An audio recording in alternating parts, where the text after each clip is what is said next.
How to fix Google Chrome not opening on Windows. 1. Restart your PC. 2.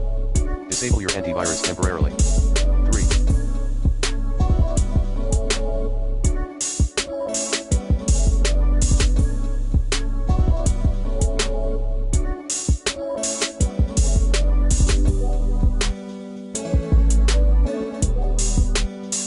Hard reset Chrome.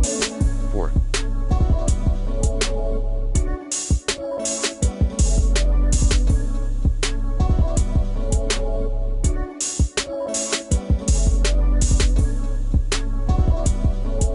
Reset Chrome in Windows Safe Mode. 5.